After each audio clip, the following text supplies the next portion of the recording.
nasibi murazizi intumwa za Yesu kumuzangana ariko hariho kandi diferanse gato. Yesu yagendaga ahamagara abantu yasanze ngo ba Petero bari makuru arababwira ngo nimushire ishundura zanyu hasi mu nguriki ngo baramukurikiye. Yari Petero na Yakobo baravukanaga ari babiri. Abantu yagendaga basanga ku mirimo yagendaga basanga kuri za gahunda zabo bari gukora akababwira ngo nimunguriki. Ariko uyu mu mateka azavuga kuko Yuda ngo yihamaga Yuda kandi ngo niwe wavutse neza muri village imwe na Yesu ngo yavutse abandi bagiye bava i Galilaya, abandi bagiye bava i Samariya, abandi bagiye bava ahantu hagiye hatandukanye. Ariko ngo uyu iwe yavuye mu mudugudu umwe neza muri village imwe na Yesu. Barajana Yesu igihe yagiye agaburira abantu ibihumbi bitanu bari kumwe na Yuda. Yesu igihe yaziye abantu bapfu yari ari kumwe na Yuda. Yesu igihe yakijije abarwayi yari ari kumwe na Yuda. Yuda yaramuzi neza, yari yaramubonye neza kuko hari abantu Petero hari umunsi umwe ngo bigeze kuja impaka na Pawulo. Pawulo aramubwira, Petero abwira Pawulo, aramubwira ngo se Pawulo kuje impaka wewe wigeze ujana na Yesu. Ubundi Pawulo ntiyigeze ajana na Yesu. Pawulo yahamagawe Yesu amaze kugenda, Yesu amaze kuzamuka amaze gupfa. Ariko uyu Petero barajanye baririrwanye bararanye kimwe na Yuda. Aya makuru nayumvishije murimo muranyumva? Yego. Haleluya. Amen. Nimunyikirize mu rwego rwawe. Amen. Yuda barajanye na Yesu. Yuda birirwanye na Yesu. Yuda yabonyeho Yesu akora ibitangaza. Yuda yabonyeho Yesu ahumura ukuri. Yuda yabonyeho Yesu ariko ngo arangiza aramugambanira.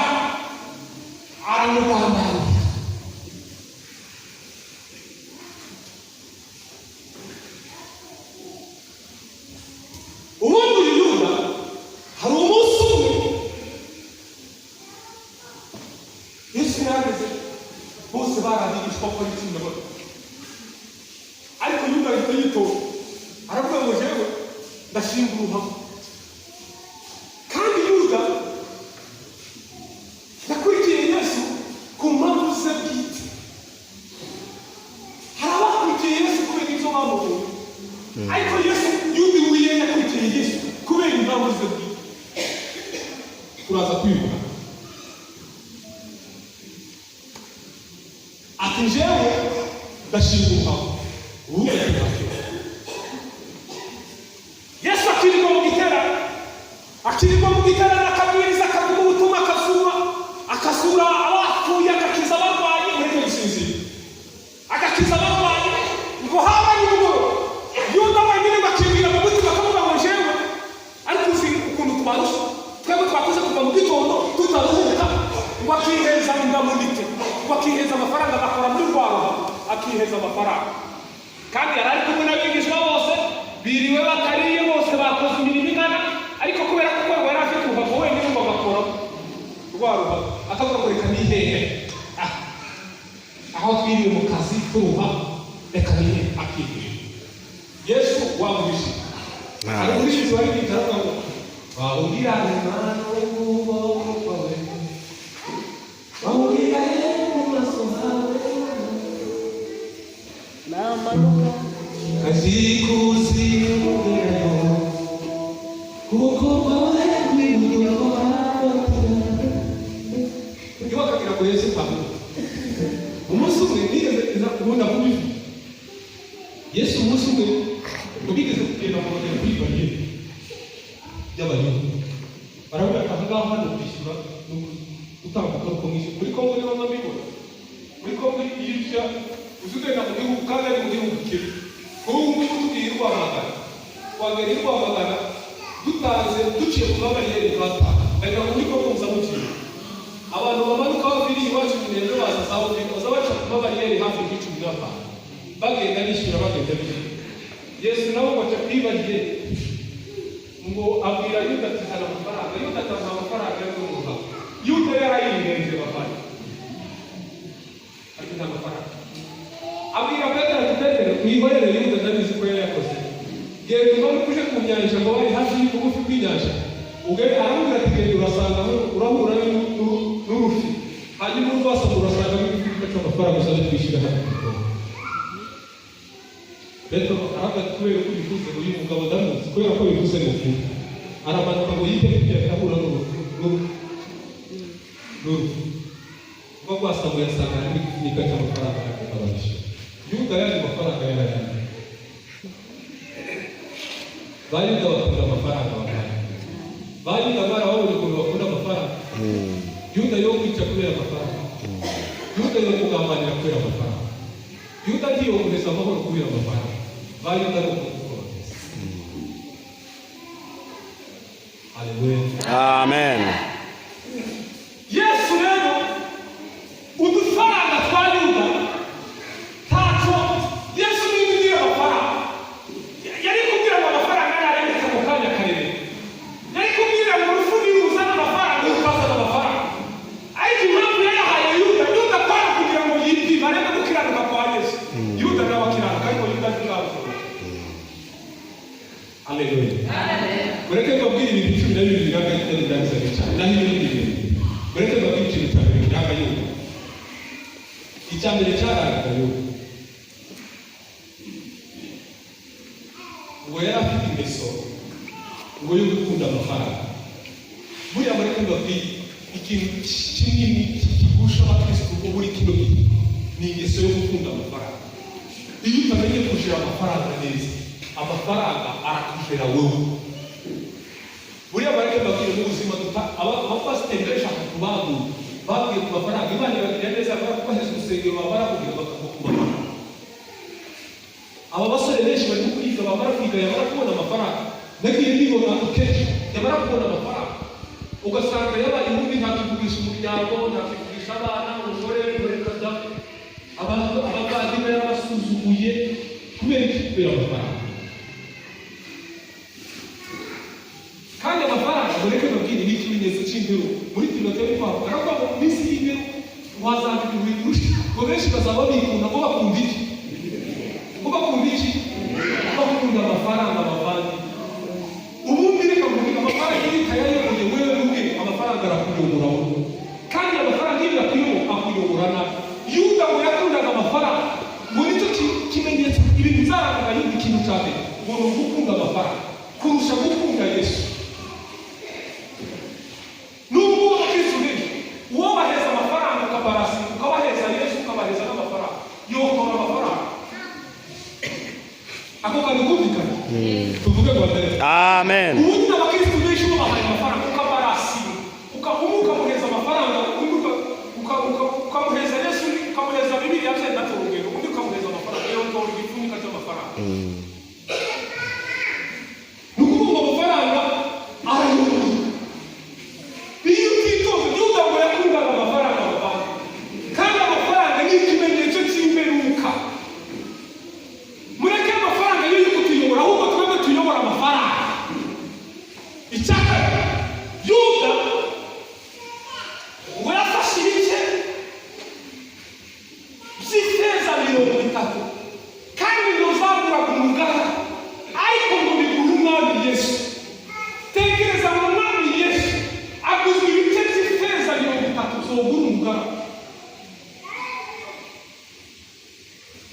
ibice by'ifeza 30 zogura umugara ariko ngo bigura umwami Yesu aramugura bitanga Yuda yigeze agera ubwo yiyegurira Imana by'ukuri mu Baroma 12 aravuga ngo ndabinginga ngo ku mbabazi z'Imana ngo mutange Bibiliya y'ibitambo bizima byera kugira gute ishimwa n'Imana uyu yigeze abika igitambo kizima cyera gishimwa n'Imana yigeze yiyegurira Imana burundu mureke babwire hari abantu biyegurira Imana ariko hari n'abantu bagiye bageza bagenda gute yagende yaje kujyamo neza akongera akagenda bahora n'ukuntu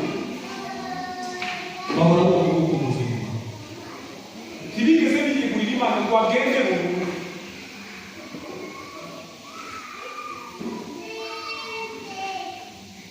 gukorera Imana ni ukujyayo burundu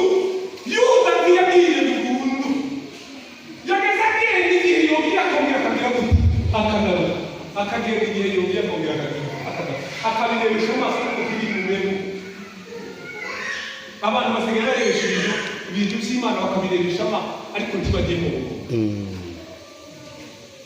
Icyaka Yuda yibwiraga yuko afite ubumenyi buruta ubw'abana. Ubundi mureke mbabwira akenshi mu nzu y'Imana n'iki kintu kitugusha ni ukureba ko wowe uruta abana, wowe uri igitangaza, wowe wabaye runaka, wowe uri iki. Bibiliya iravuga ngo hari aho Bibiliya ivuga ngo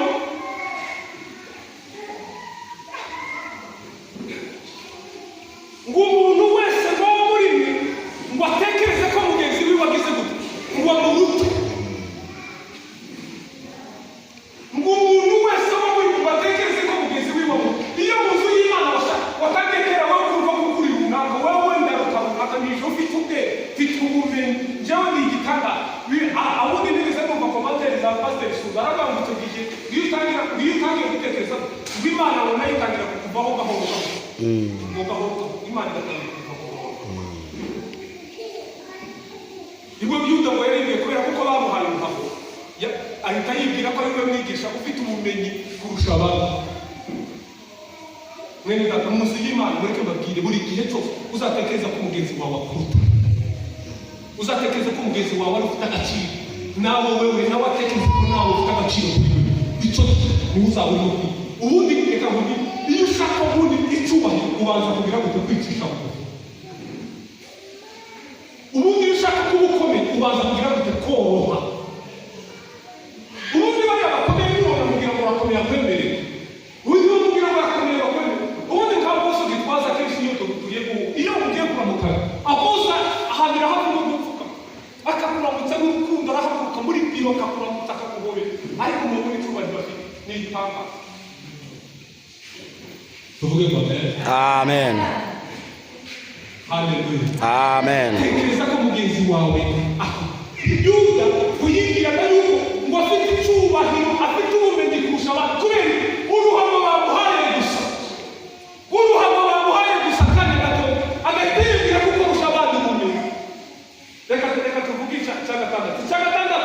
Yuda ngo yagambaniye Yesu abizi neza mu mutima we neza ko Yesu ari intungane, ari umwana w'Imana, ariko arangamika aramugambaniye. Mureke babwire, buriya abantu bagenda bazanye intambara mu itorero ariko bazi ukuri neza.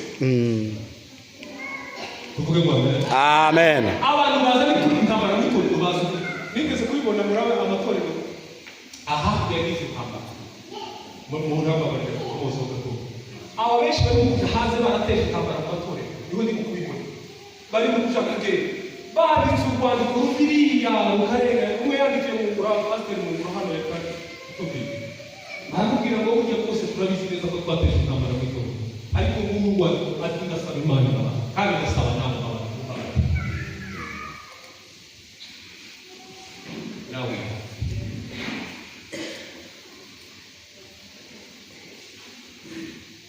Yagambaniye Yesu azi neza ko Yesu ari umwana w'Imana. Ni ukuri mureke mbabwire, Yuda ntiyarayobewe kuko bajanye nawe, birirwanye nawe, bararanye nawe, yari azi ko ari umwana w'Imana, ariko aramugambanira. Yari abizi neza ko ari umwana w'Imana. Buriya mureke mbabwire, abantu bakora ibi bazi neza kuko bakora ibi, ariko bakanga bakabicaho bakabikora pe. Umuntu yo kugira nabi tugatekereza ko kugira nabi kwa bakosudire kada bazi neza ko ari nabi, ariko akanga akabirenga kugira ngo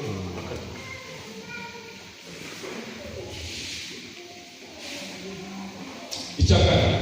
Yuda ntabwo yabonaga integeke afite, ahubwo akareba integeke z'abantu. Shisha abantu bumvika mubwira umutima umunyabwenge nubaha kwireba ubwe. Yesu aravuga ngo se kubera iki gutokora iki igitokoro kirimo ngo ariko ngo ure mu mugogo uri mu ryawo ugahura